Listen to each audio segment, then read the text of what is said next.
before we wrap it up, let's and we've done this in the past. Each give one sleeper pick and then one overrated guy you're going to stay away from in the draft. Okay, that's interesting. I like that. I'm glad you remembered that. Why don't you go first since you brought it up? Okay. So sleeper pick, and again, sleeper being the idea that you're not going to take this guy with the top pick, but is Randall Cobb. So back in Green Bay with Aaron Rodgers, as you said, Aaron Rodgers lost Devontae Adams. He's familiar with Randall Cobb, so he's comfortable throwing to him. This is I think Cobb's like 12th year in the league, so he's not what he used to be, obviously, but right. There's a chance there for some production just for the fact that Rodgers feels comfortable looking for him. So I think that's a guy late, and again, you don't count on him to start, but you could plug him in for some weeks and maybe get some production. That's a sleeper. And then overrated / stay away for me, Tyreek Hill. I mentioned a little bit earlier. I think Tua is terrible. I'll go ahead and say that. I think that he's not going to get. Remember Mike Wallace, the guy that played for the Steelers? Yeah, the receiver. And then I think he signed with Miami or something as a free agent and just totally fell off the face of the map because Roethlisberger wasn't throwing to him. Now, right. Granted, Tyreek Hill may be more athletic and better than Mike Wallace, but I think he's not going to be nearly as productive. And you're going to start hearing week 7 and week 8 him complaining about stuff. It's just not going to be a good situation, in my opinion. I'm staying away from Tyreek Hill. All right, excellent. Nathan, you want to go next? Or you want me to go next? I'll go next. My sleeper is Julio Jones. Yeah. He's so low on the list. 67th receiver, 176 overall in ESPN. I know he's older and all this stuff, but I think that could be interesting pairing up with him with Brady. I mean, if he were on any other team, I don't think he would be my sleeper. But with him and Brady in there, I think something special could maybe come of that. So he'd be my sleeper. And the guy I'd stay away from, my overrated guy, I don't know. You make a good point for Tyreek Hill. I do think if things go south, which is a fairly good chance they will in Miami as far as his production, and it's tough for him to get the ball as much as he was in Kansas City, just because Mahomes is a different type of quarterback than what's his name, Tua. He could start to cause problems, like you said, like complaining and stuff. But to go with somebody different though, I'm going to say I'm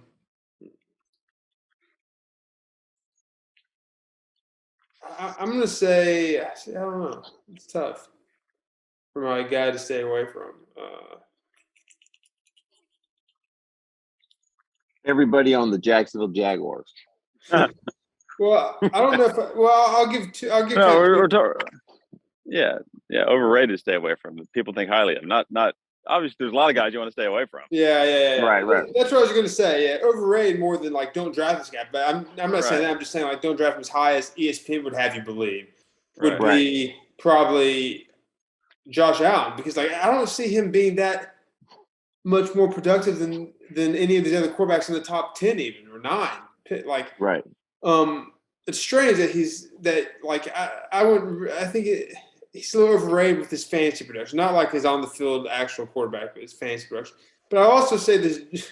Maybe it's because I don't know anything about him, but Justin Jefferson, like don't take Justin Jefferson before some of these other guys. I mean, come on. I'll be completely honest. I don't know if I've ever heard of his name before this episode. I'm not gonna lie. Yeah, that's okay. He had over 2,000 yards last year receiving. Did he? Okay, well then maybe I'm wrong. Just this goes to the point we discussed earlier too. I'm falling into that trap of because it's a guy I don't know of. It's a big name. He's not a big name. I'm not going to draft him. Well, I mean, I've had a lot of big names in my fantasy career, and I've ended up losing. So, and a lot of these teams you play, and I've played a lot of teams that I look at the roster at the end of the week, I got hammered. I'm like, who are these guys? But they're putting up 15, 10, 12. So maybe Jefferson would be a great player then. But I'm just gonna say that. All right. Well, my sleeper pick, and I'm going to put my New York Giants hat on right now. I think my sleeper pick is Saquon Barkley. I think he's rated 15th overall.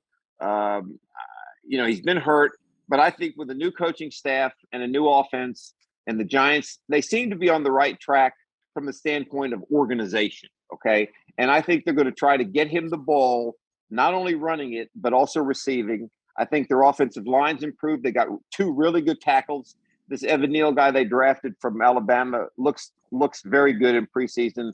The guy they got from Georgia last year has solidified his place at the tackle position, and they've added a lot of other offensive linemen. I think Saquon Barkley, he may not have an offensive rookie of the year type year as he had in 18, but I think he's my sleeper pick.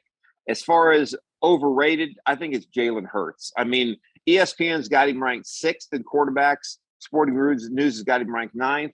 I mean, this is only his second year starting, and the guy's not a quarterback. I mean, the talent he's got around him is not exactly spectacular, and he was a great college quarterback, but I don't see him being the 6th rated overall quarterback. I mean, they've got him ahead of Prescott, Brady, Aaron Rodgers. I mean, come on. I mean, this guy is definitely overrated, and I just don't think he's going to have the year everybody thinks he's going to have. Well, I'll say that jumped out to me too as him being high on the quarterback list. But the reason I didn't bring his name up at all was I feel like he's just a really big gamble. I mean, because I feel like there's a chance where he has a spectacular year, like right, maybe not from a winning standpoint, but from a fantasy outnumber standpoint, because he runs right. But even fantasy wise, like, how does ESPN rate him ahead of Brady and Rodgers? Like, do you think really at the end of the year he's going to have better numbers than Aaron Rodgers? But I mean, probably not. But